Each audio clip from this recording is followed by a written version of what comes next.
সবাইকে আজকে আমন্ত্রণ জানাচ্ছি আজকের লাইভ ক্লাসের জন্য। আমি লাইভ হয়েছি এক্সেস মেডিকেল স্কুল এই পেজ থেকে। যারা জয়েন করছো তারা দেখে বলো যে ঠিক মতো শোনা যাচ্ছে কিনা, সব কিছু দেখা যাচ্ছে কিনা এবং ক্লিয়ারলি কথা শোনা যাচ্ছে কিনা। আমি টপিক্সটা উপরে লিখে দিয়েছি, আমি জানি না উপরে টপিক্সটা এসছে কিনা। আমরা আজকে পড়বো হচ্ছে intercellular junctions and specialisation of apical surfaces. ঠিক আছে, আরও কিছু ভিউয়ার্স বাড়ুক, তারপর হচ্ছে আমরা লেকচারটা শুরু করে দিব। যারা জয়েন করছো প্লিজ একটু কমেন্টস করে জানাও যে এটা স্পষ্ট দেখা যাচ্ছে কিনা আর ক্লিয়ারলি শুনতে পাচ্ছ কিনা। দুটোই আমাদের জন্য খুব ইম্পর্ট্যান্ট। হ্যাঁ ঠিক আছে, সবাই জয়েন করো।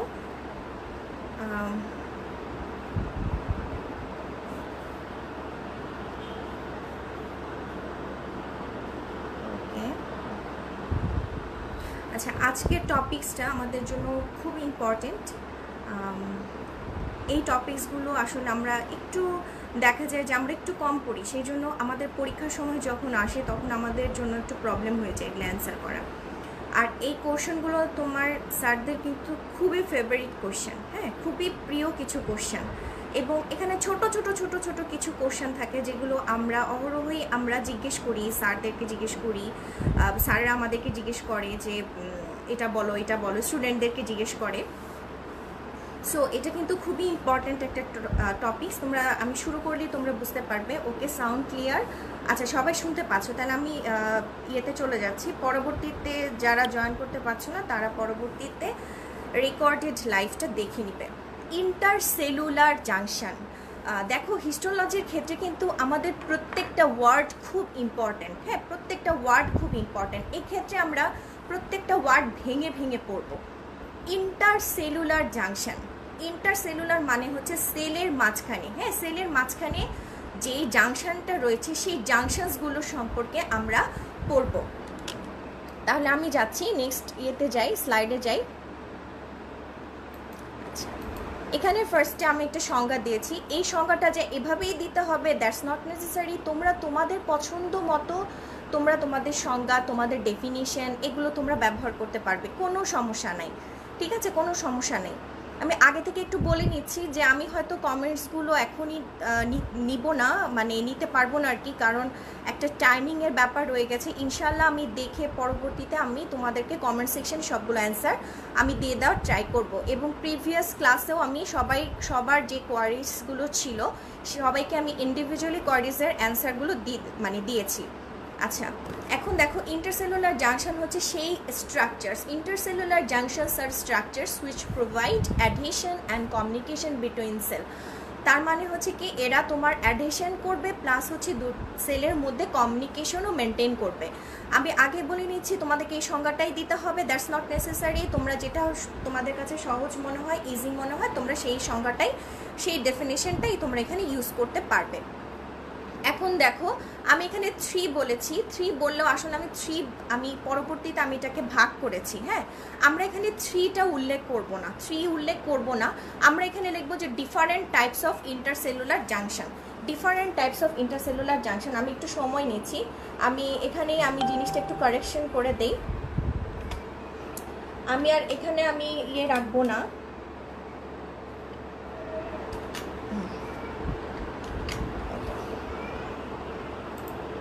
তাহলে আমি এখানে দেখো different types of intercellular junction. প্রথমে আমাদের যেটা আসবে সেটা হচ্ছে টাইট জাংশন। প্রথমেই আসবে হচ্ছে আমাদের টাইট জাংশন, দেন হচ্ছে অক্লুডিং জাংশন, আর তারপরে হচ্ছে আমাদের জনুলা অক্লুডেন্স। আচ্ছা, এটাকে আমরা অর দিয়েছি। আমি হয় টাইট জাংশন বলবো, অথবা আমি এটাকে অক্লুডিং জাংশন হিসেবে মেনশন করব, অথবা জনুল অক্লুডেন্স বলবো, যেটা আমার ইচ্ছা।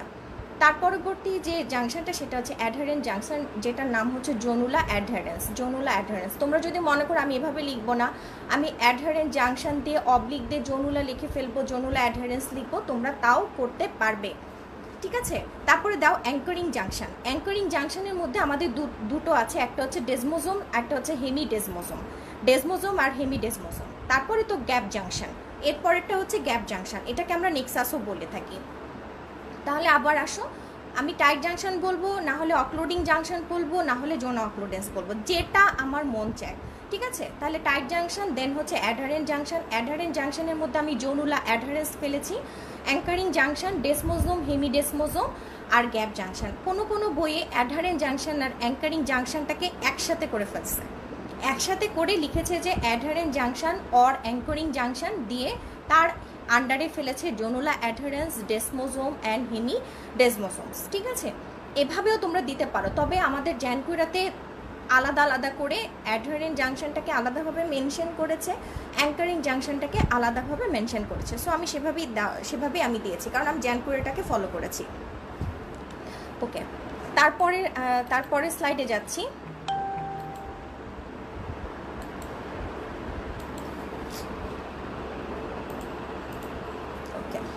টাইট জাংশন যেটা, এই কথাটাই আবার আমি বলেছি যে this type of junction is also called zonula occludens, is also called zonula occludens. এখন তোমাদের মনে একটা প্রশ্ন জাগতে পারে, জোনুলা মানে কি? জোনুলা মানে হচ্ছে বেল্ট, হ্যাঁ বেল্ট। তাহলে আমরা বেল্ট পরি কিভাবে? আমাদের পুরো বডিটাকে কিন্তু এনসার্কেল করে আমরা বেল্টটা পরি, তাই না? তাহলে এই জোনুলা মানে হচ্ছে আমাদের বেল্ট। তাহলে this type of junction is also called zonula occludens, এবং এটা হচ্ছে কোথায় থাকবে? Most apical structure in the epithelial cell. এই লাইনটা is very very important, very very important, কারণ আমরা প্রথমেই তোমাদের কাছে জানতে চাই যে টাইট জাংশন যেটা, টাইট জাংশনটা কোথায় থাকে? এটা হচ্ছে apical, most apical structure in the epithelial cell, ঠিক আছে। তারপরে দেখো, this is a formed band of tight junction which encircle every cell. আমি একটু আগে যে কথাটা বললাম সেটাকে আমি ইংরেজি করে লিখেছি। এটা কি করে? এটা প্রত্যেকটা সার্কেলকে রাউন্ড করে, মানে ব্যান্ডের মতো সে বেঁধে রাখবে, ঠিক আছে, ব্যান্ডের মতো বেঁধে রাখবে। আচ্ছা, তারপরের স্লাইডে আমি যাই। আচ্ছা দেখো, আচ্ছা এই যে সিলটা যেটা, হ্যাঁ এই সিলটা কি দিয়ে তৈরি? এই সিলটা তৈরি হচ্ছে দুইটা ট্রান্সমেমব্রেন প্রোটিন দিয়ে, দুইটা ট্রান্সমেমব্রেন প্রোটিন দিয়ে, যেটা হচ্ছে ক্লডিন আর অক্লুডিন। ক্লডিন আর অক্লুডিন এরা কি করে? এরা হচ্ছে তোমার they limit the passage of molecules and ions through the space between the cell. তাহলে এই সিলটা যেটা, সেটা তৈরি হয়েছে আমাদের দুইটা ট্রান্সমেমব্রেন প্রোটিন দিয়ে, ক্লডিন and অক্লুডিন। They limit the passage of molecules and ions through the space between the cell. আচ্ছা, এখানে আমাদের এই প্রোটিন দুটো খুবই ইম্পর্টেন্ট, ক্লডিন অ্যান্ড অক্লুডিন, এই দুটো আমাদের মনে রাখতে হবে। এই দুটো হচ্ছে আমাদের ট্রান্সমেমব্রেন প্রোটিন। আমি একটু আসছি, আমাকে একটু সময় দাও।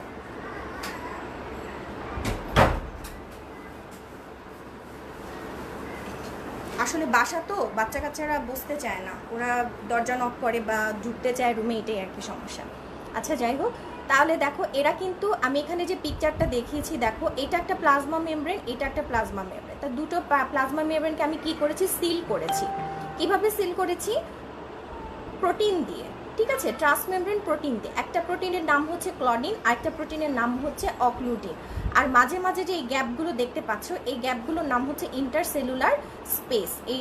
এটার নাম হচ্ছে ইন্টারসেলুলার স্পেস। যেখানে টাইট জাংশন থাকবে সেখানে আমাদের ধরে নিতে হবে যে এখান দিয়ে যে মলিকুলস, যে আয়নগুলো পাস করবে, সেগুলো কিন্তু ফ্রিলি পাস করতে পারবে না, ঠিক আছে, ফ্রিলি পাস করতে পারবে না। এখন আসো, আমি যে জিনিসটা বলতে চাচ্ছি, ইভেন এরা তোমার ওয়াটারকেও আমাদের স্কিনের ভিতর দিয়ে ঢুকতে দেয় না, ওয়াটারকেও তারা প্রিভেন্ট করে।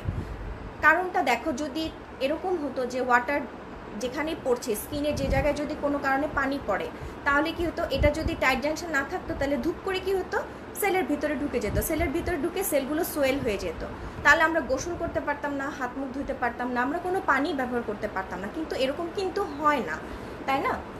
তাহলে দেখো যে তাদের ফাংশনটা হচ্ছে they limit the passage of molecules and ions through the space between the cell. আচ্ছা, তারপর আমি নেক্সট স্লাইডে যাই। এটা কোথায় কোথায় থাকে দেখো, in the lining epithelium of stomach, intestine and urinary bladder. This is the second most important thing. কারণ আমরা প্রথমে জানতে চাই টাইট জাংশনটা সেলের কোথায় থাকে, আমরা বলবো এপিক্যাল সারফেসে। এবং আসলে এই ইন্টারসেলুলার জাংশনগুলো কোন টিস্যুতে পাওয়া যায়, কোন বেসিক টিস্যুতে পাওয়া যায়? এপিথেলিয়াল টিস্যু, মেইনলি আমরা এপিথেলিয়াল টিস্যুতেই আমরা এটা দেখতে পাই, ঠিক আছে, এপিথেলিয়াল টিস্যুতেই পাই। তাহলে দেখো, in the lining epithelium of stomach, intestine and urinary bladder. তারপরে কোথায় থাকবে? In the endothelium of capillaries of brain, eye and testis. Distribution is very very important. এটা তোমরা ডিস্ট্রিবিউশনও বলতে পারো, এক্সাম্পলও বলতে পারো, যেটা তোমাদের ইচ্ছা। আচ্ছা, তাহলে দেখো যে এটা কোথায় থাকবে?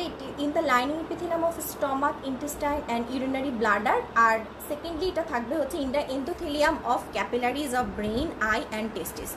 এখন তোমাদের মনে প্রশ্ন জাগতে পারে যে এখানে টাইট জাংশন থাকার সুবিধাটা কি?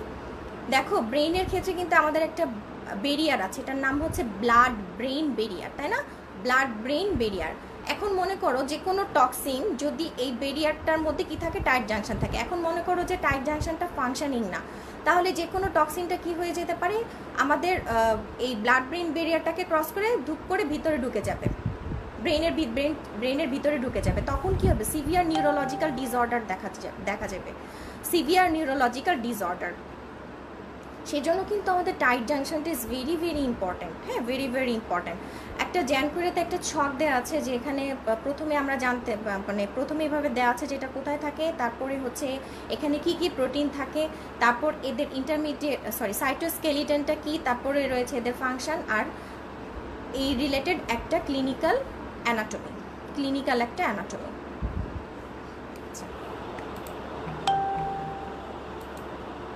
তারপর আমি চলে যাচ্ছি নেক্সট স্লাইডে। এরপরেরটা হচ্ছে, আচ্ছা এখানে আরেকটা কথা আমি একটু বলে নেই, এটা একটু অফ টপিক, এটা সবার মনে রাখতে হবে, দ্যাট ইজ নট নেসেসারি। হ্যাঁ, আমি যে বললাম যে they limit the passage of molecules and ions through the space between the cell. এটা কেন? দেখো, একটা সেলের এই জায়গাটা হচ্ছে এপিক্যাল পোর্শন, আর এই জায়গাটা নিচের যে জায়গাটা বেজালি, সেটা হচ্ছে আমাদের এই জায়গাটা, এটা হচ্ছে আমাদের বেজাল পোর্শন, ঠিক আছে? উপরেরটা হচ্ছে এপিক্যাল পোর্শন আর নিচেরটা হচ্ছে বেজাল পোর্শন। এখন মনে করো এখানে কিছু প্রোটিন রয়েছে আর বেজালি কিছু প্রোটিন রয়েছে। এই প্রোটিনগুলোর ফাংশন একরকম, এই প্রোটিনগুলোর এইখানে যে কিছু রিসেপ্টর প্রোটিন থাকে, এই রিসেপ্টর প্রোটিনগুলোর ফাংশনটা অন্যরকম। এখন মনে করো কোনো আয়ন যদি এদিক দিয়ে ঢুকে এদিক দিয়ে বের হয়ে যায়, হ্যাঁ, তাহলে কিন্তু সেলের ইন্টিগ্রিটিটা মেনটেইন হবে না। সেই জন্য তারা কি করে? They limit the passage of molecule and ions through the space between the cell. এটা আমাদের সেলের এই ইন্টিগ্রিটি অর ফাংশনটা মেনটেন করার জন্য অনেক বেশি জরুরি।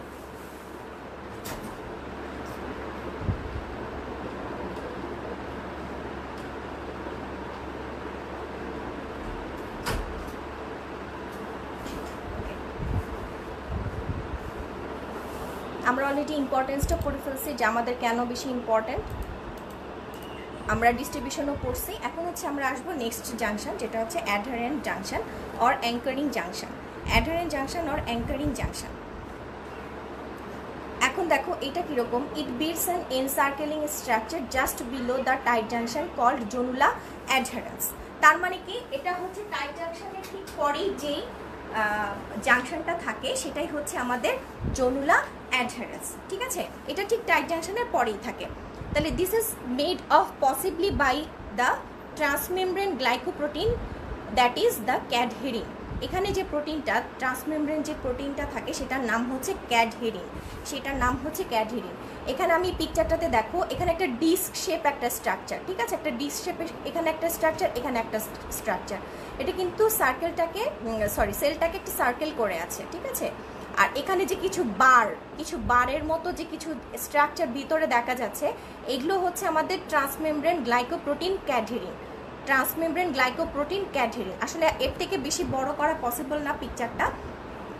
তোমরা ইন্টারনেটে গিয়ে অ্যাডহারেন্ট জাংশন দিলে এই ধরনের অনেক পিকচার তোমরা দেখতে পাবা, একদম সেম পিকচারই দেখতে পাবা। আচ্ছা, তাহলে এগুলো হচ্ছে আমাদের গ্লাইকোপ্রোটিন ক্যাডহেরিন, ঠিক আছে? আর এই যে গ্রিন কালারের যে জিনিসগুলো দেখতে পাচ্ছ, এগুলো হচ্ছে আমাদের একটিন ফাইলামেন্ট। এখন এখানে একটা ইন্টারেস্টিং ব্যাপার আছে। এখানে যে ক্যাডহেরিন প্রোটিনগুলো এরা কি করে, একটিন ফিলামেন্টের সাথে বাইন্ড করার আগে ওরা আরেকটা প্রোটিনের সাথে বাইন্ড করে, যেটার নাম হচ্ছে ক্যাটিনিন, এবং এরা যে ক্যাটিনিন প্রোটিনের সাথে বাইন্ড করে তারপরে ওরা একটিন ফিলামেন্টের সাথে গিয়ে অ্যাড হবে। তাহলে এই প্রক্রিয়াটা পুরোটাই ডিপেন্ড করে হচ্ছে ক্যালসিয়াম আয়নের কনসেন্ট্রেশনের উপর, ঠিক আছে, ক্যালসিয়াম আয়নের কনসেন্ট্রেশনের উপর। যদি আমাদের বডিতে ক্যালসিয়ামের কনসেন্ট্রেশনটা নর্মাল থাকে তাহলে ওরা সুন্দরভাবে ক্যাটিনিন প্রোটিনের সাথে বাইন্ড করে দেন একটিন ফিলামেন্টের সাথে অ্যাড হয়ে যায়, ঠিক আছে। তারপরে ওরা কি করে দেখো, ওরা কিন্তু একটা, আমরা যেরকম একটা স্ট্রাকচার দেখতে পাচ্ছি, এরা কিন্তু একটা ওয়েল্ডের মতো কাজ করছে, এটাকে বলে হচ্ছে স্পট ওয়েল্ডের মতো একটা স্ট্রাকচার এখানে দেখা যাচ্ছে। তো এই জন্য এরা যেহেতু ইন্টারমিডিয়েট ফিলামেন্টের সাথে গিয়ে আলটিমেটলি যে লাগে, হ্যাঁ আলটিমেটলি যে যা লাগে, সেই জন্য হচ্ছে তোমার এরা খুব স্ট্রং একটা অ্যাডহেসিভ হিসেবে কাজ করে। অ্যাডহেসিভ মানে কি, অ্যাডহেসিভ মানে হচ্ছে গ্লু। হ্যাঁ, আমরা যে কোনো গ্লু দিয়ে, যেমন মনে করো দুটো একটা পেপার আর একটা পেপারের সাথে লাগাই, কি দিয়ে লাগাই, যে কোনো গ্লু দিয়ে লাগাই, তাই না? তো ওরাও ঠিক এরকম একটা গ্লু হিসেবে কাজ করে, অ্যাডহেসিভ হিসেবে কাজ করে, ঠিক আছে। আচ্ছা আচ্ছা, এটা ডিস্ট্রিবিউশনটা কোথায়, এটা কোথায় থাকে, এটা বেসিক্যালি থাকে হচ্ছে এপিডার্মিসে থাকে আর কার্ডিয়াক মাসল সেলে থাকে, কার্ডিয়াক মাসল সেলে আর হচ্ছে এপিডার্মিসে। আচ্ছা, তারপর এটাই হচ্ছে আমাদের ডেসমোজোম অ্যান্ড ম্যাকুলা অ্যাডহারেন্স। ডেসমোজোম অথবা ম্যাকুলা অ্যাডহারেন্স এরা কিন্তু ডিস্ক লাইক একটা স্ট্রাকচার, বাট এরা কিন্তু কোনো বেল্ট তৈরি করে না। কেন আমি কথাটা বলছি, আমি পিকচারে তোমাদেরকে দেখাবো। কারণ এরা হচ্ছে একটা ডিস্কের মতো একটা স্ট্রাকচার, কিন্তু ওরা কিন্তু সেলকে এনসার্কেল করে থাকে না। যদি থাকতো তাহলে কিন্তু তার নাম হতো জনুলা। এখানে কিন্তু আমি জনুলা বলি নাই, আমি বলেছি ম্যাকুলা অ্যাডহারেন্স। আমাদের যে সাইড নেমগুলো আছে এগুলো আমাদেরকে একটু মাথার মধ্যে রাখতে হবে। অনেক সময় এটা আমাদের হিসেবে আসে, তোমাদের এমসিকিউতেও কিন্তু আসে, ঠিক আছে। তাহলে they are match to the other desmosome of adjacent cell. এরা কি করে, তোমার আরেকটা সেলের যে নেইবারিং যে সেল থাকে সেই সেলের ডেসমোজোমের সাথেই যেই তারা ম্যাচ করবে। ওরা কিন্তু এই ডেসমোজোমগুলো কিন্তু খুব ক্লাস মেনটেন করে, ওরা খুব ক্লাসি, নিজেদের ক্লাস ছেড়ে ওরা বেরি হতে চায় না, ঠিক আছে। মানে ওরা যেরকম ঠিক ওদের মতো আরেকজনের সাথে গিয়ে ওরা ম্যাচ করবে। এবং এদের মধ্যে দুটো প্রোটিন থাকে, এই প্রোটিনটা অবশ্যই একটা ক্যাডহেরিন ফ্যামিলির প্রোটিন, যেটার নাম হচ্ছে ডেসমোগ্লেইন অ্যান্ড ডেসমোকোলিন। তোমাদের জন্য একটা খুব খুশি সংবাদ হচ্ছে যে যদি কারো ডেসমোগ্লেইন, ডেসমোকোলিন এই নামগুলো মনে না থাকে তাহলে তোমরা সরাসরি লিখে দিতে পারবে they contain protein from the cadherin family. এটা খুব খুশি সংবাদ। সো আমাদের কঠিন একটু কমে গেল। আচ্ছা, তারপরে স্লাইডে আমি যাচ্ছি, পরের স্লাইডে আমাদের পিকচারটা আছে। আচ্ছা, এই যে দেখছো, এখানে কিন্তু ওরা জাস্ট ডিশ শেপ একটা স্ট্রাকচার, সেল টেল মানে কাউকে তারা এনসার্কেল করে থাকেনি। এরাও কিন্তু মোটামুটি ক্যাডহেরিন ফ্যামিলি, একটার সাথে আরেকটা ডেসমোজোমের সাথে কি তারা ম্যাচ করেছে, এবং এরাও ইন্টারমিডিয়েট ফাইলামেন্টের সাথে যে অ্যাটাচ করবে, এখানে ইন্টারমিডিয়েট ফাইলামেন্টটা হচ্ছে কেরাটিন। তাহলে এই যে দেখো কতগুলো লেখা আছে, this proteins would be linked to intermediate filament inside the cell and it forms a strong adhesive bond in a network that gives mechanical strength to the tissue. এটা খুব ইম্পর্ট্যান্ট একটা কথা। ওরা যেভাবে একটা স্ট্রং একটা অ্যাডহেসিভ বন্ড তৈরি করলো, এটা আসলে কি করলো, এই যে স্ট্রং যে অ্যাডহেসিভ বন্ড যেটা, এটা কিন্তু প্রত্যেকটা টিস্যুকে একটা মেকানিক্যাল স্ট্রেংথ দিবে। যদি কোনো টিস্যু তোমার মনে করো যে স্ট্রেসফুল বা একটা স্ট্রেসের মধ্যে সারাক্ষণ থাকে, তাহলে সেই টিস্যুগুলোর কিন্তু মেকানিক্যাল স্ট্রেংথ থাকাটা খুবই জরুরি। এবং এটা কে দিচ্ছে, এটা সবটাই দিচ্ছে হচ্ছে আমাদের ডেসমোজোম। এটা কোথায় থাকে, এটা থাকে হচ্ছে স্কিনে এবং ইন্টেস্টাইনাল টিস্যুতে থাকে, এটা অলসো থাকে হচ্ছে আমাদের ইন্টারক্যালেটেড ডিস্ক কোথায় থাকে, এটা থাকে হচ্ছে আমাদের কার্ডিয়াক মাসেলে। এটা একটা স্পেশালাইজড স্ট্রাকচার যেটা দিয়ে আমরা কার্ডিয়াক মাসেলটাকে অন্য দুটো মাসেল থেকে পৃথক করি। আমি তোমাদেরকে পড়াবো, এটা চিন্তার কোনোই কারণ নাই, ইনশাল্লাহ যদি বেঁচে থাকি তাহলে। এটা থাকে হচ্ছে it is also found in the intercalated disk.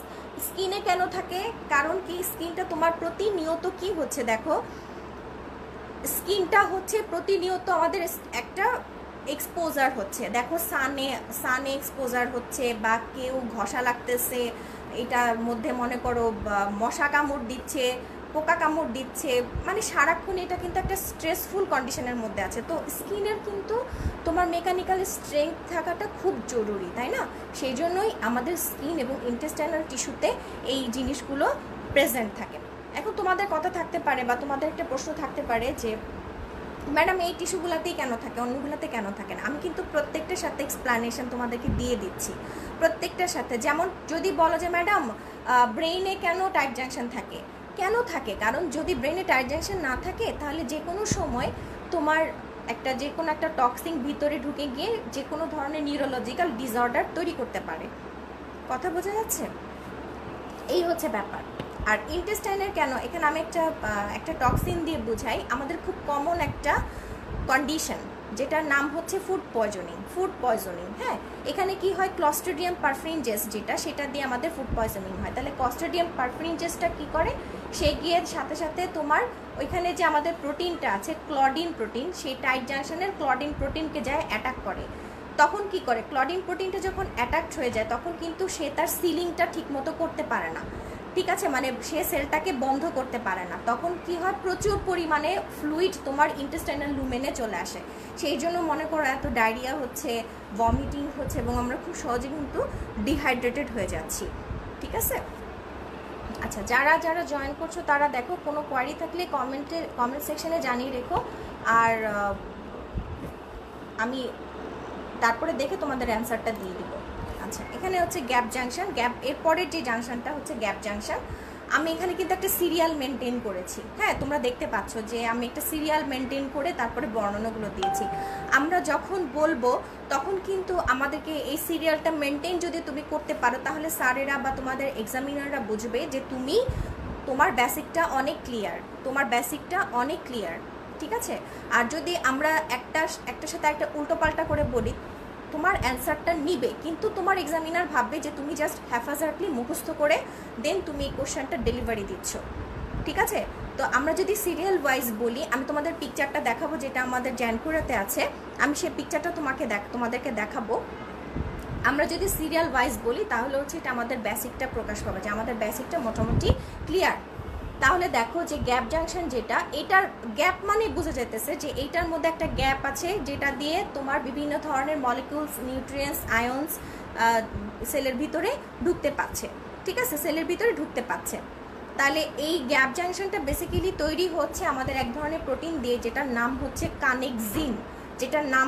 কানেক্সিন। They R composed of protein named কানেক্সিন, ঠিক আছে? তাহলে এই কানেক্সিনটার অনেকগুলো কানেক্সিন মিলে একটা কমপ্লেক্স তৈরি করে যেটার নাম হচ্ছে কানেক্সোন। তাহলে বেসিক্যালি হচ্ছে গ্যাপ জাংশন বা আমরা নেক্সাসও বলতে পারি, এটা হচ্ছে তোমার কম্পোজড অফ প্রোটিন নেমড কানেক্সিন, অনেকগুলো কানেক্সিন মিলে তৈরি করে হচ্ছে একটা কমপ্লেক্স যেটার নাম হচ্ছে কানেক্সোন, ঠিক আছে? কানেক্সোন। আচ্ছা, এখানে দেখো, many pairs of connexons build the main communicating channel which can be found in the lateral surfaces of an epithelial cell. হ্যাঁ, অফ অ্যান ইপিথেলিয়াল সেল। এটা বেসিক্যালি গ্যাপ জাংশনটা আমাদের ল্যাটারাল সারফেস, একটা সেলের ল্যাটারাল সারফেসেই থাকে। এই যে দেখো, এখানে এক সুন্দর করে পিকচারটা বোঝা যাচ্ছে, অনেকগুলো কানেকশন মিলে আমাদের তৈরি করছে গ্যাপ জাংশন। এখানে দেওয়া আছে যে গ্রিন কালারের যে স্ট্রাকচারটা দেখা যাচ্ছে, এগুলো হচ্ছে আমাদের কানেকশন, এগুলো হচ্ছে তোমার কি দিয়ে তৈরি, কানেক্সিন প্রোটিন দিয়ে তৈরি। এখন তোমাদের কাছে একটা প্রশ্ন থাকতে পারে, আমরা এগুলো কিভাবে মনে রাখবো, আমরা এগুলো কিভাবে মেমোরাইজ করব? এটা আসলে একটু তোমাদেরকে পড়তে হবে, একটু মুখস্থ করতে হবে, একটু মেমোরাইজ করে রাখতে হবে, কারণ এখানে তো বোঝানোর কিছু না, এগুলো তো নাম, এগুলো তো আমি দেই নাই, এগুলো যারা বিজ্ঞানীরা বহুত আগে তারা আবিষ্কার করেছে, তারা এগুলোর নামকরণ করেছে, এগুলো তো আমার দেওয়া নাম না। আমার দেওয়া নাম হলে তো আমি সহজ নাম দিতাম। হ্যাঁ, তো যাই হোক, এখন এগুলো হচ্ছে আমাদের যেহেতু একটু কঠিন, একটু অন্যরকম, আর এই জিনিসগুলো আমি মোটামুটি 75 থেকে 80% আমি নিশ্চিত যে এগুলো তোমরা এইটুকুন ডিটেলস পড়ো না, ঠিক আছে? কিন্তু পরবর্তীতে দেখা যায় কি, যখন একটা পোস্ট গ্র্যাজুয়েশনে আমি বলছি না এটা আন্ডার গ্র্যাজুয়েশনের জন্য খুব বেশি ইম্পর্ট্যান্ট, এটা না পারলে একেবারে ফেল হয়ে যাবে, না, এরকম হবে না। তোমরা যদি মোটামুটি প্রোটিনটা, ফাংশনটা, ডিস্ট্রিবিউশনটা বলতে পারো, that is more than enough just আন্ডার গ্র্যাজুয়েশনের জন্য। কিন্তু আসলে এখানে তো অনেক স্টুডেন্টরা তোমরা ক্লাস করো যারা হচ্ছে পোস্ট গ্র্যাজুয়েশন পরীক্ষা দিবে, তো তাদের জন্য কিন্তু ওইটুকুন কথা কিন্তু ইনাফ অনেক সময় হয় না। হ্যাঁ, প্রশ্নটা যদি একটু ডিফিকাল্ট হয়ে যায়, প্রশ্নটা একটু অন্যরকম হয়ে যাবে। এবং যেহেতু আমরা হিস্টোলজিটা একটু কম করি, সেই জন্য দেখা যায় যে হিস্টোলজির প্রশ্নটা যদি একটু অন্যরকম হয়, আমাদের অ্যান্সার করতে আমাদের একটু ঝামেলা হয়। সেই জন্য কিছু করার নাই, এটা আমিও করছি, তোমরাও করবা, তোমাদের ফিউচার জেনারেশন সবাই আমরা এভাবেই পড়ে আসছি, এভাবেই করব, এভাবেই আমাদেরকে মনে রাখতে হবে। এত ফ্রাস্ট্রেশন হওয়ার বা ফ্রাস্ট্রেটেড হওয়ার কিছুই নাই। জিনিসগুলো খুবই সহজ যদি বুঝে বুঝে পড়ো, আর সব কিছু একটা চর্চার ব্যাপার। আর যদি মনে করো মাথায় রাখতে পারতেছি না, ভুলে যাচ্ছি, ভুলে যেতে দাও। একটা হিউম্যান নেচারের খুব কমন জিনিস হচ্ছে আমি মনে রাখবো, আবার ভুলে যাব, দেন আমি আবার পড়বো, আবার ভুলে যাব। সব জিনিস যদি মাথায় মনে রাখতে চাও তাহলে কিন্তু দুদিন পর মানে পাগল হয়ে যাবা, ঠিক আছে? তখন কিন্তু আর নর্মাল মানুষের মতো থাকবা না। কারণ আমাদের নর্মাল মানুষের ফেনোমেনাই হচ্ছে যে আমরা পড়বো, আমরা ভুলবো। This is the normal phenomena. আচ্ছা, যাই হোক, তাহলে এখানে আমরা কি পাচ্ছি? অনেকগুলো কানেকশন প্রোটিন দিয়ে তৈরি হচ্ছে আমাদের গ্যাপ জাংশন। এখানে এটা হচ্ছে মেইন কমিউনিকেটিং চ্যানেল। এই দিক দিয়ে আমাদের আয়ন, নিউট্রিয়েন্টস, অনেক মলিকিউলস এখান থেকে এক্সচেঞ্জ করে খুব ইজিলি। এখানে ডিস্ট্রিবিউশনটা আমি বলেছি যে এটা হার্টে থাকে আর হচ্ছে আমাদের ভিসেরাল মাসেলে থাকে। সেই জন্য কিন্তু এদের মধ্যে একটা রিদমিক কন্ট্রাকশন হয়, যেটাকে আমরা বলি সিনসাইশিয়াম, ঠিক আছে? In heart and visceral muscle gap junction help to produce rhythmic contractions. এখানে একটা মজার কথা আমি উল্লেখ করেছি, অনেক সময় কথাটা কিন্তু পরীক্ষায় আসে। Gap junction between oocyte and granulosa cell is important for oocyte maturation. আমি দুটো স্টার দিয়ে রেখেছি, এটা একটা এক্সাম্পল। যখন হচ্ছে তোমার উসাইডটা ম্যাচুরেশন প্রক্রিয়াটা শুরু হয় এবং এখানে প্রচুর পরিমাণে ফলিকুলার সেল ডেভেলপ করে, তখন কিন্তু যে ম্যাচিওর উসাইড তার কিন্তু গ্র্যানুলোসা সেলের সাথে একটা কমিউনিকেশন করার দরকার পড়ে। সেখানে কোন কমিউনিকেশনটা থাকে? গ্যাপ জাংশন থাকে। এবং এটা কিন্তু উসাইড ম্যাচুরেশনের জন্য অনেক হেল্পফুল। এখানে আরও কিছু মলিকুলার কথাবার্তা আছে, সেগুলোতে তো আমি যাবই না, কারণ এগুলো আমার নিজেরই মনে থাকে না, সুতরাং ওগুলোতে আমরা যাবই না। আচ্ছা, তারপরে হচ্ছে হেমিডেসমোজোম আসলে তেমন খুব একটা ইম্পর্টেন্ট কোনো মানে না, তারপর আমাদেরকে জানতে হবে, পড়তে হবে। এখানে দেখো হেমিডেসমোজোম মানে কি? ডেসমোজোমের অর্ধেক, তার মানে জাস্ট একটা ডিস্ক থাকবে এবং এটার ফাংশন হচ্ছে কি, এটা তোমার আন্ডারলাইন যে বেজাল লেমিনা থাকে, সেই বেজাল লেমিনার সাথে টিস্যুটাকে, এপিথেলিয়াল সেলটাকে কানেক্ট করে রাখবে, এটাই তার ফাংশন। এখানে যে প্রোটিনটা থাকে সেটার নাম হচ্ছে ইন্টিগ্রিন। এখানে যে প্রোটিনটা থাকে সেটার নাম হচ্ছে ইন্টিগ্রিন। আচ্ছা, এখানে আমরা একটা পিকচার দেখতে পাচ্ছি, এটা অত ক্লিয়ার হয়তো দেখা যাচ্ছে কি আমি জানি না। এখানে আমরা যেটা দেখতে পাচ্ছি, প্রথমেই হচ্ছে টাইট জাংশন, তারপরে হচ্ছে আমাদের অ্যাডহারেন্ট জাংশন, তারপরে হচ্ছে আমাদের অ্যাঙ্কারিং জাংশনের মধ্যে হচ্ছে ডেসমোজোম, তারপরে আমাদের দেখো ডেসমোজোমের পরেই থাকে হচ্ছে গ্যাপ জাংশন। এই যে গ্যাপ জাংশন, পার্পল কালারের যে স্ট্রাকচারটা দেখতে পাচ্ছ, this is the gap junction. Then থাকে হচ্ছে হেমিডেসমোজোম হচ্ছে ঠিক বেজাল লেমিনার উপরেই থাকে, তাহলে উপর থেকে যদি আমি নিচের দিকে যাই তাহলে আমি এভাবে বলবো, ফার্স্টে টাইট জাংশন, দেন অ্যাডারেন্ট জাংশন, দেন ডেসমোজোম, দেন গ্যাপ জাংশন, দেন হচ্ছে হেমিডেসমোজোম। আর যদি আমি নিচ থেকে উপরে উঠি তাহলে hemidesmosome, gap junction, desmosome, adherent junction and tight junction.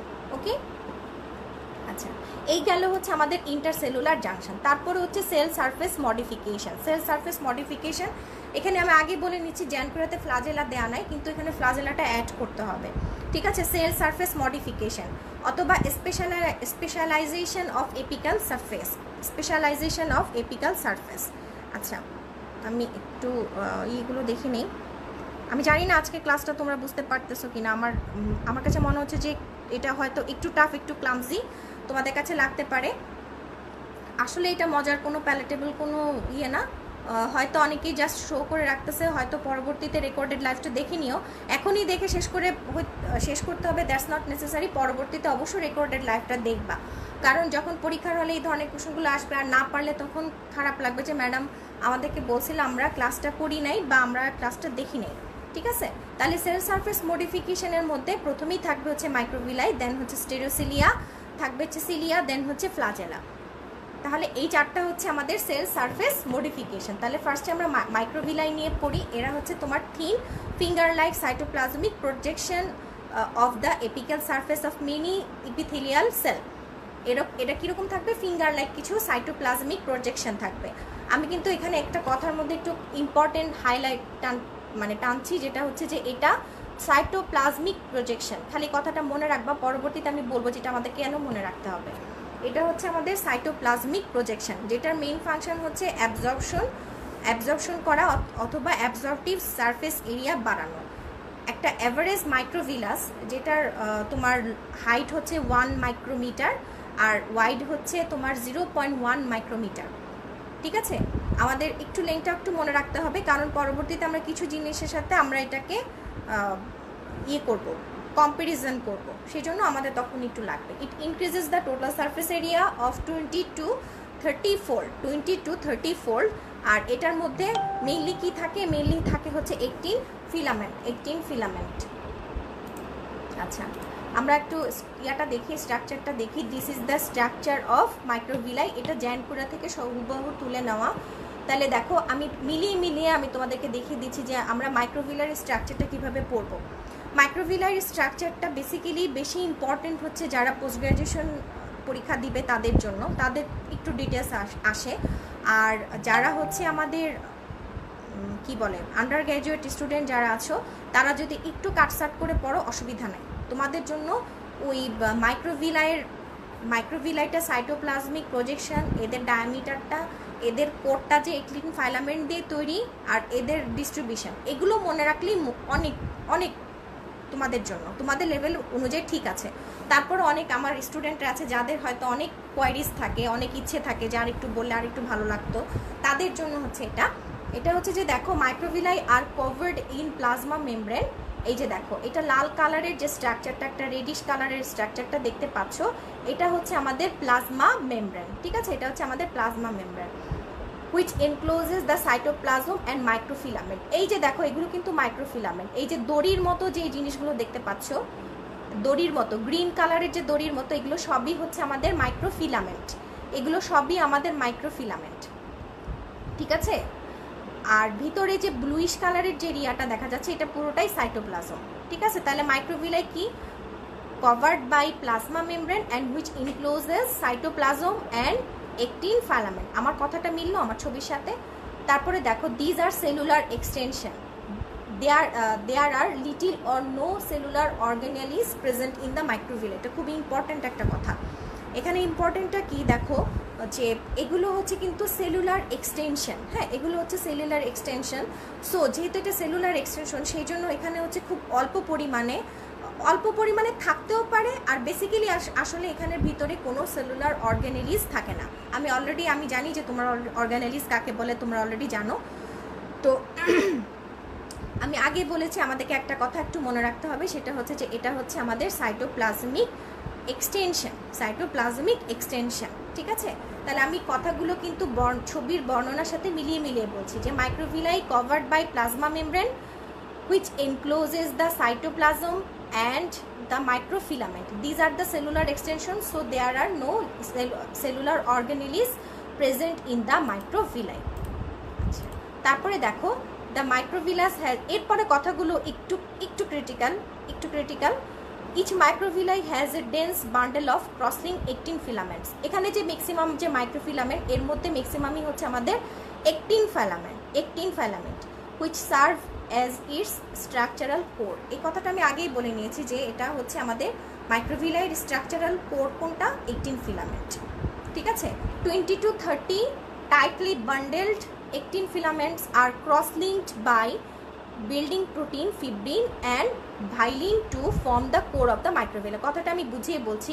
এখানে দেখো, লম্বা দড়ির মতো, আমি জানি না আমার কার্সারটা দেখা যাচ্ছে কিনা, এখানে লম্বা যে দড়ির মতো, এগুলো হচ্ছে আমাদের ফাইলামেন্ট। ঠিক আছে? এগুলো হচ্ছে আমাদের একটিন ফিলামেন্টের মধ্যে দেখো ব্লুইশ কালারের, এই যে ব্লু কালারের, হ্যাঁ এখানে দেখো ব্লু কালারের, এই যে এগুলো ঠিক আছে, এই যে ব্লু কালারের, আর এগুলো যে গ্রিন কালারের যেগুলো দেখা যাচ্ছে এগুলো হচ্ছে আমাদের একটিন ফিলামেন্ট। তাহলে একটিন ফিলামেন্টগুলো কিন্তু একটার সাথে আরেকটা ক্রস লিঙ্ক করে আছে। এই যে ব্লু কালারের যে স্ট্রাকচার, এগুলোর নাম হচ্ছে ক্রস লিঙ্কিং প্রোটিন ফিমব্রিন আর ভাইলিন। যাদের মনে থাকবে তারা নামটা মনে রাখবে, আর যাদের মনে থাকবে না তারা নামটা মনে রাখার কোনো দরকার নেই, ঠিক আছে। আচ্ছা, ডিস্ট্রিবিউশনটা কোথায়? ডিস্ট্রিবিউশন থাকে হচ্ছে এরা lining epithelial cell of the small intestine, আর থাকে হচ্ছে proximal convoluted tubules of the kidney. Small ইন্টেস্টাইনের লাইনিং এপিথেলিয়ামে থাকবে, আর kidney lining epithelium proximal convoluted টিউবিউলের। এদের ফাংশন হচ্ছে কি কি? অ্যাবজর্পশন ইন দ্য ইন্টেস্টাইন, এছাড়া সিক্রেশন অ্যান্ড সেলুলার অ্যাডহেশন, এগুলোতেও কিন্তু সে কাজ করে। আচ্ছা, এরপরে একটা কথা হচ্ছে কোনটা স্ট্রাইটেড বর্ডার, কোনটা ব্রাশ বর্ডার। আমরা অহরহ এই কথাটা বলি যে কোনটা স্ট্রাইটেড বর্ডার, কোনটা ব্রাশ বর্ডার।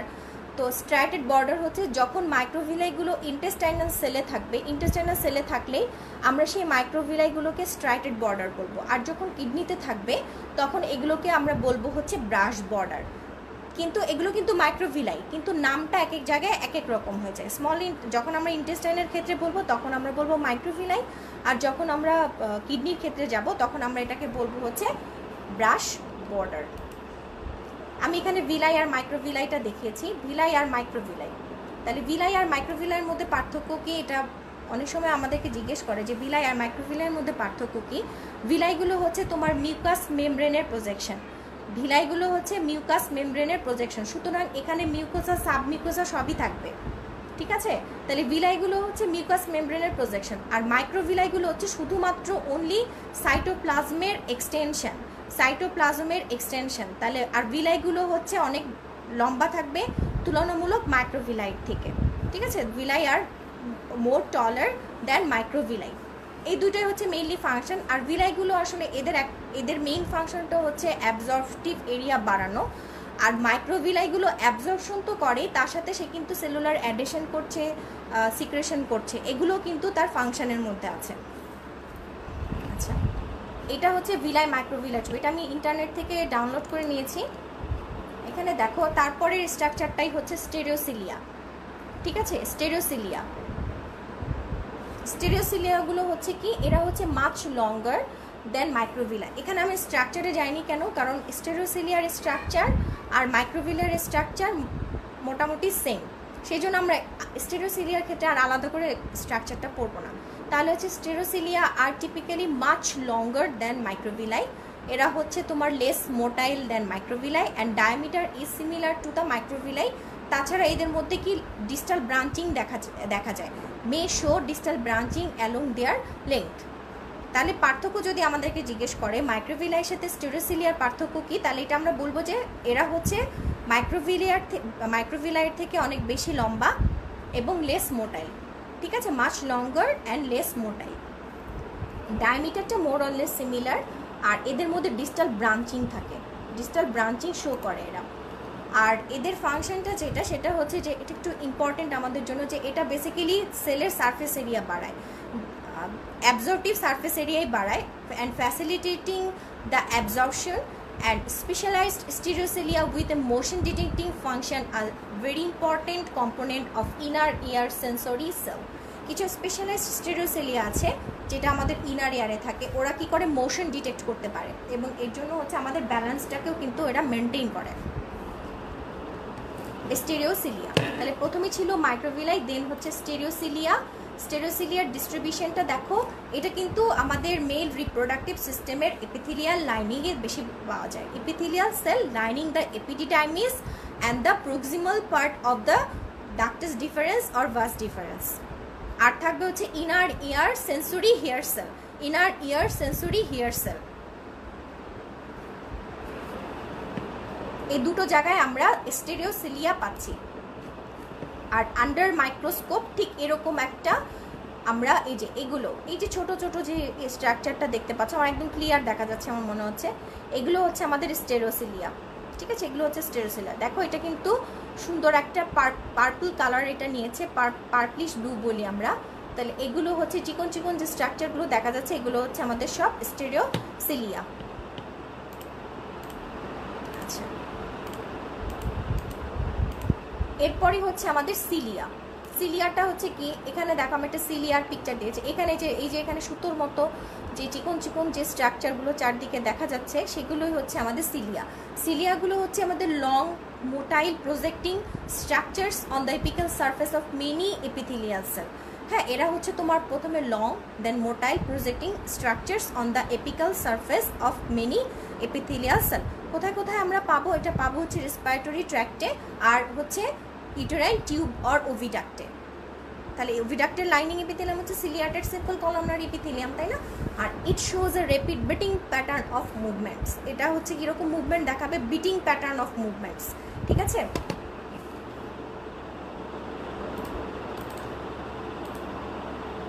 টিপিক্যালি সিলিয়ার ডায়ামিটারটা হচ্ছে 5 to 10 micrometer long and 0.2 micrometer in diameter, মানে মাইক্রোভিলাইয়ের ডাবল। দেখো, আর এখানে আমি স্ট্রাকচারটা যেটা দেখাচ্ছি সেটা হচ্ছে যে আমার এটা হচ্ছে একটু পোস্ট গ্র্যাজুয়েশনের জন্য আমাদের বেশি ইম্পর্ট্যান্ট, আন্ডার গ্র্যাজুয়েশনের জন্য এটা এত বেশি ইম্পর্ট্যান্ট না।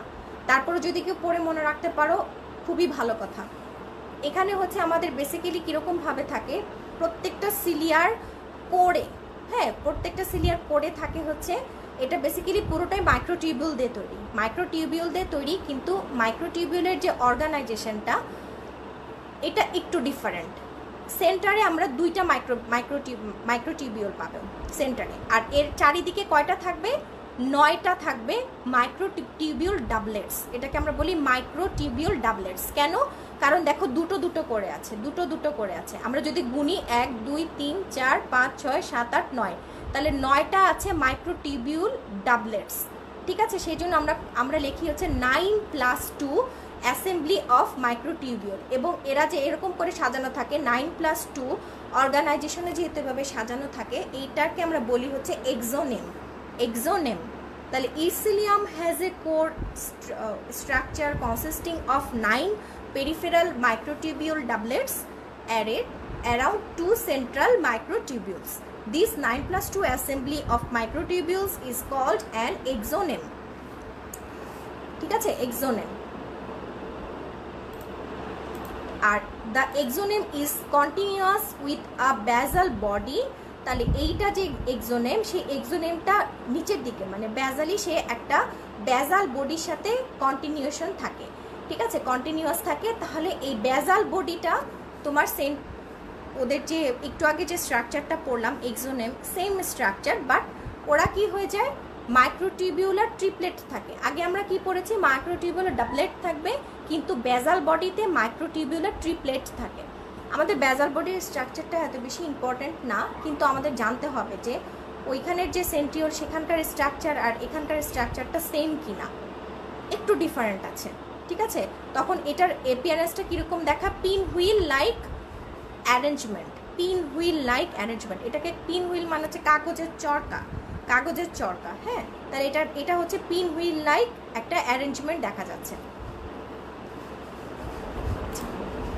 এর পরের কোশ্চেনটা হচ্ছে যে সিলিয়াতে বিটিং মুভমেন্টটা কিভাবে হয়? সিলিয়াতে বিটিং মুভমেন্টটা কিভাবে হবে? এই কোশ্চেনটা একটু হার্ড, একটু কঠিন। যদি না বুঝো তাহলে তো ভয়ঙ্কর কঠিন হয়ে যাবে। আমি একটু ইজি করে বুঝিয়ে দেওয়ার চেষ্টা করি। আমি জানি না তোমাদের মানে কতটুকুন তোমাদের বোধগম্য হবে, তবে এটা আমি পড়ায় দেওয়ার পরে নিজেদেরকে আরেকটু ঝালাই করে নিতে হবে, নাহলে কিন্তু একদম মনে থাকবে না। এখানে দেখো আমরা যে এক্সোনেম পড়ছি, এক্সোনেম কোনটা? এক্সোনেম হচ্ছে যে মাঝখানে যে আমার দুইটা সেন্ট্রিওল থাকে, তাকে ঘিরে থাকে 9টা মাইক্রোটিউবিউল ডাবলেটস, ঠিক আছে? এটাকে আমরা ধরবো, নিচে দেখো, এটাকে আমরা ধরবো হচ্ছে এ টিউবিউল, আর এটাকে আমরা ধরবো হচ্ছে বি টিউবিউল। এ টিউবিউল আর বি টিউবিউল। তাহলে এ টিউবিউলের দেখো দুইটা হাত আছে, এগুলাকে আমরা বলি হচ্ছে ডাইনিং। দুইটা হাত আছে, একটা বাইরের দিকে একটা ভিতরের দিকে। এখন মনে করো যখন সিলিয়াটা মুভমেন্ট করবে, সিলিয়ার মুভমেন্টটাকে আমরা বিটিং মুভমেন্ট বলি। টু অ্যান্ড ফ্রোথ মুভমেন্ট মানে একটা চাবুকের মতো, অনেকে হুইপিং মুভমেন্টও বলে। চাবুক দিয়ে যখন মারে, কিভাবে চাবুক দিয়ে মারাটা কোথায় দেখা যায়? বাংলা সিনেমাতে, তাই না? চাবুক দিয়ে প্রথমে মারতেছে, তারপর আবার চাবুকটা উঠায় নিচ্ছে, আবার মারতেছে, ঠিক আছে? তাহলে এই মুভমেন্টটাকে বলা হয় সিলিয়ারি মুভমেন্ট। তাহলে সিলিয়ার স্ট্রাকচারে আমরা পেয়েছি হচ্ছে এক্সোনেম। এক্সোনেমের আকারটা যখন পরিবর্তন হবে তখনই সিলিয়ারি বিটিং মুভমেন্টটা হবে। আকারটা কিভাবে পরিবর্তন হয়, মাইক্রোটিউবিউল ডাবলেটসের মধ্যে একটা থাকে হচ্ছে এ টিউবিউল আর একটা থাকে হচ্ছে বি টিউবিউল। এ টিউবিউলের দুইটা হাত থাকে, একটা হচ্ছে আউটার আর্ম ডাইনিং আর একটা থাকবে হচ্ছে ইনার আর্ম ডাইনিং। তো যখন একটা বিটিং মুভমেন্ট হবে তখন কি করবে, মুভমেন্ট মানে কি, যখন তোমাকে আমি বলবো তুমি এখান থেকে ওইখানে যাও, তোমার শারীরিক একটা পরিশ্রম হবে, তাই না? তখন কি হবে, এই টিউবিউলটা বাঁচার জন্য ও কি করবে, ওর নেইবারিং যে টিউবিউল আছে বি টিউবিউল তাকে যে ধরতে যাবে, কারণ ওর আর্ম দিয়ে ও কাকে ধরতে পারবে, বি টিউবিউলকে ধরতে পারবে। তো ও ওর বি টিউবিউলকে ধরবে, এ হচ্ছে ওর নেইবারিং বি টিউবিউলকে ধরবে, ও হচ্ছে ওর নেইবারিং বি টিউবিউলকে ধরবে। এভাবে যখন সে একটার সাথে আরেকটা, যখন এ টিউবিউলটা যখন আরেকটা বি টিউবিউলের সাথে যখন অ্যাড হবে তখন কি হবে, জাস্ট একটা হালকা একটা স্লাইডিং মুভমেন্ট হবে, হালকা একটা স্লাইডিং মুভমেন্ট হবে। এই স্লাইডিং মুভমেন্টটা কেন হবে, হালকা স্লাইডিং মুভমেন্টটা, কারণ তাদের মাঝখানে দেখো একটা নেক্সিন নামে একটা প্রোটিন আছে, নেক্সিন নামে একটা ক্রসলিঙ্ক প্রোটিন আছে। এই নেক্সিনের কারণে কিন্তু ওরা স্ট্রাকচারটা নষ্ট হয়ে যায় না, জাস্ট এইটার উপরে এইটা উঠে যায়, একটা স্লাইডিং মুভমেন্ট হয়। এই স্লাইডিং মুভমেন্টটা হয় যখন, তখনই সেটাকে আমরা বলি হচ্ছে বেন্ডিং মুভমেন্ট। মানে যখনই স্লাইডিং মুভমেন্টটা হবে তখনই এক্সোনেমটাকে দেখে মনে হবে যে সামান্য একটু বেন্ড হয়ে আছে, সামান্য একটু বেন্ড হয়ে আছে। তাহলে কি হলো, স্ট্রাকচারের এক্সোনেমের স্ট্রাকচারটা চেঞ্জ হলো, তাহলে এই চেঞ্জিংয়ের কারণেই হবে হচ্ছে আমাদের সিলিয়ারি মুভমেন্ট। ঠিক আছে, এটাকে একটু নিজের চোখে ভিজুয়ালাইজ করে নিতে হবে, একটু ভিজুয়ালাইজ না করলে এটা কখনোই অ্যান্সার করতে পারবে না। আর সিলিয়ারি মুভমেন্ট কেন হয়, বিটিং মুভমেন্ট কেন হয়, এটার অ্যান্সারটা এইভাবেই দিতে হবে। এটার অ্যান্সারটা মেইনভাবে লিখতে হবে যে এক্সোনেমের যখন স্ট্রাকচারের কোনো পরিবর্তন হয় তখনই হচ্ছে আমাদের এই বিটিং মুভমেন্টটা হবে। ঠিক আছে, ciliary movement involves a repeat series of changes in the shape of the exonem.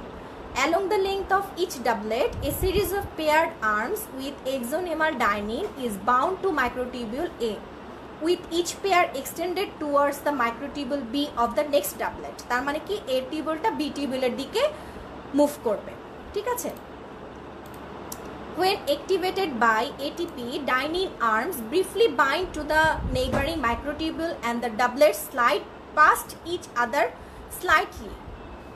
This sliding motion is restricted by nexin, a crosslink between the doublets, causing the exonem to bend. A repeat succession of this movement along the exonem produces ciliary motion. Ciliary motion. ঠিক আছে, তা আমার মনে হয় যে যারা বুঝো নাই তারা রেকর্ডেড লাইভটা আবার একটু দেখে নিবা, যে এখানে মুভমেন্টটা কিভাবে বলেছি, আর নিজের চোখের সামনে একটু ভিজুয়ালাইজ করতে হবে, কিছু করার নাই। ঠিক আছে,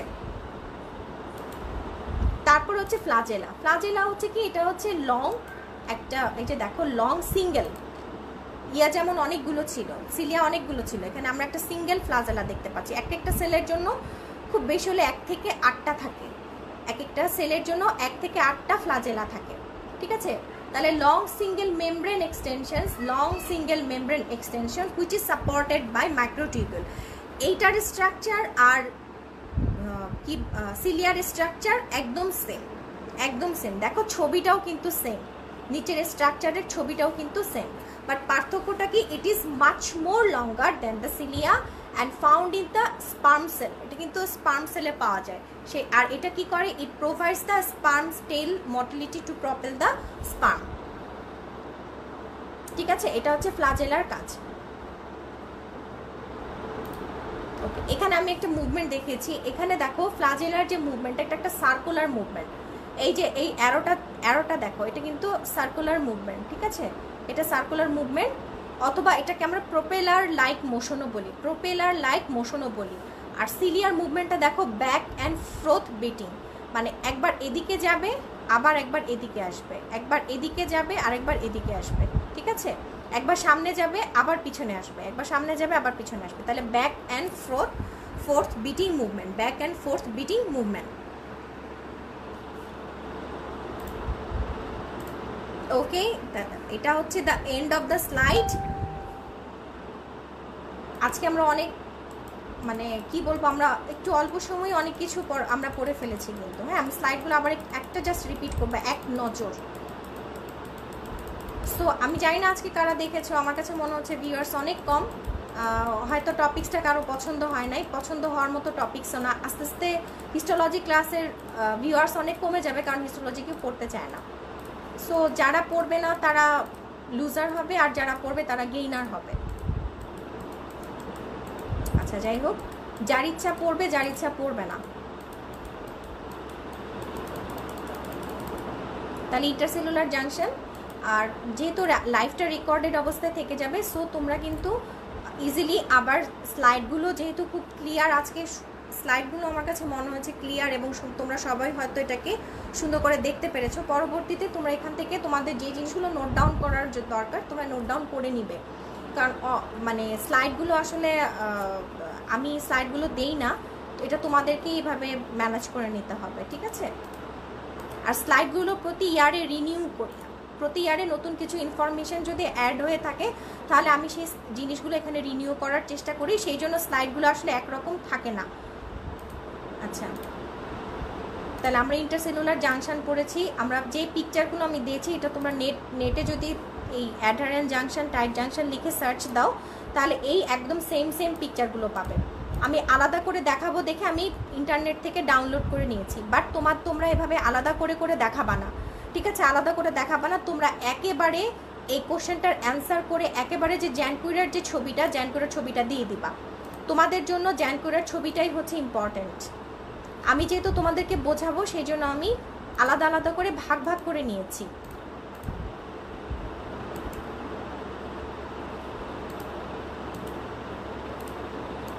এই যে এই পিকচারটা তোমাদের লাগবে, ঠিক আছে? এই পিকচারটা তোমরা দিবা। আর এগুলো হচ্ছে আমাদের cell surface modification, cilia stereocilia, sorry microvilli, stereocilia, cilia and flagella.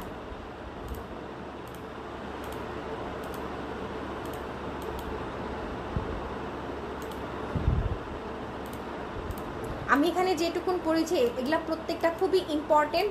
R cilia ফ্লাজেলার যে স্ট্রাকচারগুলো আছে সেগুলো যদি কেউ মনে রাখতে না পারো, আন্ডার গ্র্যাজুয়েশন লেভেলে কোনো অসুবিধা নাই, যেটুকুন মনে থাকে সেটুকুনই পড়বা। তবে মেন কথাগুলো কিন্তু আমি হাইলাইট করে দিয়েছি, সেই কথাগুলো ভোলা যাবে না। হ্যাঁ, সেই কথাগুলো ভোলা যাবে না। যেমন সিলিয়ার স্ট্রাকচারটা খুব বেশি মনে না থাকলে এতটুকুন লিখো, তাও হবে। আন্ডার গ্র্যাজুয়েশনের জন্য এতটুকুন অনেক ইম্পর্টেন্ট, মানে এতটুকুনি যে মনে রাখতে পারবে সেই অনেক কিছু পারে, এটাই আমাদেরকে ধরে নিতে হবে।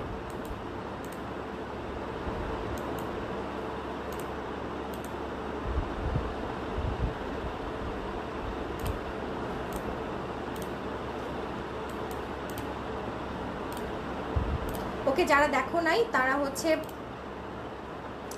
রেকর্ডেড লাইভ দেখে নিবা। ওকে, নেক্সট হচ্ছে আমরা নেক্সট মঙ্গলবার আমরা কানেকটিভ টিস্যু শুরু করব। তো আজকে যারা ক্লাসে প্রেজেন্ট থাকো না বা যারা ক্লাসটা ফলো করো না তারা রেকর্ডেড লাইভটা দেখে নিবা, বিকজ এটা কিন্তু অনেক ইনফরমেশন দেওয়া একটা ক্লাস। কারণ এখানে কতটুকুন আমাদের এখন লাগবে, কতটুকুন আমরা পরবর্তীতে পড়বো, এখানে সব কিছু আমি মেনশন করে দিয়েছি, আমি চেষ্টা করেছি মেনশন করে দেওয়ার। আর এখন যেটা হচ্ছে যে হিস্টোলজি কোনো মজার সাবজেক্ট না, এটা আমি আগেও বলেছি, এটা মজা পাওয়ার মতো কোনো কিছুই নাই। সো মজা লাগবেও না, কিন্তু আমাদেরকে পড়তে হবে, এটা জাস্ট লাইক আ মেডিসিন। আমাদের একটা ছোট্ট জিনিস দিয়ে আমি শেষ করব, সেটা হচ্ছে যে যখন আমরা এটা আমি আমার এক্সপিরিয়েন্স থেকে বলতেছি, আমি সবার এক্সপিরিয়েন্সের কথা আমি বলবো না। যখন আমি আমার পোস্ট গ্র্যাজুয়েশন পরীক্ষা আমি দিতে গিয়েছি তখন আমি সবচেয়ে সাফার করেছি হচ্ছে এমব্রায়োলজি এবং হিস্টোলজি নিয়ে, বিকজ আমরা স্টুডেন্ট লাইফে হয়তো এই দুটো পোর্শনে একটু কম পড়ি। তাও এমব্রায়োলজিটা দেখা যায় পরীক্ষার আগে স্যার ম্যাডামরা জোর করে ধরে পড়ায়, কিন্তু হিস্টোলজিটার ক্ষেত্রে দেখা যায় যে আমাদের যে ডেফিসিয়েন্সিটা থেকে যায় সেটা কিন্তু ডেফিসিয়েন্সি থেকেই যায়। সো আমি আমার এক্সপিরিয়েন্স থেকে বলছি যে আমি দুইটা জিনিস নিয়ে খুব সাফার করেছি, কারণ আমরা গ্রস অনেক ভালো পারতাম, গ্রসটা আমরা অনেক ভালো পারি, কিন্তু আটকে যাচ্ছি হচ্ছে হিস্টোলজিতে, আটকে যাচ্ছি হচ্ছে এমব্রায়োলজিতে। তো আমাদের যেখানে উইকনেস সেই জিনিসগুলো আমাদেরকে কাটাতে হবে, এবং এটার সময়টা কিন্তু বেসটা কিন্তু আমাদের এখন থেকেই, ঠিক আছে? তো যাই হোক, সবাই যারা জয়েন করেছো, যারা ক্লাস দেখেছো তাদের সবাইকে অনেক থ্যাঙ্কস। অলরেডি স্লাইডে দেখিয়েছি, থ্যাঙ্কস দিয়েছি। তো নেক্সট আমরা মঙ্গলবারে এখন থেকে হয়তো ক্লাসটা 7:15টার সময় আমি শুরু করব। 7:15 PM থেকে শুরু করব নেক্সট স্যাটারডেতে আর নেক্সট টুইসডেতে 7:15 থেকে ক্লাসটা শুরু হবে। সো নেক্সট ক্লাসে আমরা পড়াবো হচ্ছে কানেক্টিভ টিস্যু। কানেক্টিভ টিস্যু তো অনেক ইম্পর্টেন্ট এবং এটা একটু বড়, হ্যাঁ একটু বড়। সো আমরা কানেক্টিভ টিস্যুটা খুব ইম্পর্টেন্ট, এটা আমরা সবাই ক্লাসটা করার চেষ্টা করব। সো নেক্সট ক্লাসে ইনশাল্লাহ সবার সাথে দেখা হবে, যদি ততদিন বেঁচে থাকি ইনশাল্লাহ সবার সাথে দেখা হবে। সেই পর্যন্ত সবাই ভালো থাকবে, সুস্থ থাকবে এবং নিজের সেফটিটা নিজেকেই মেনটেন করতে হবে। আর ঘরে থাকতে হবে, অযথা বাইরে যাওয়া চলাফেরা করা যাবে না। আর যদি কোনো প্রয়োজনে বাইরে যেতে হয় তাহলে মাস্ক ইউজ করতে হবে, স্যানিটাইজার রাখতে হবে, মাস্ক ইউজ করতে হবে। খুব ভালো হয় যদি একটা ফেস শিল্ড এরকম পাওয়া যায়, ফেস শিল্ডগুলো পরে যদি তোমরা বাইরে বের হয় এটা আরও অনেক বেশি আমাদেরকে প্রোটেকশন দিবে। নিজের সেফটিটা নিজেকে মেনটেন করতে হবে, ঠিক আছে? তাহলে আমি ক্লাসটা শেষ করছি, সবাইকে অনেক অনেক ধন্যবাদ।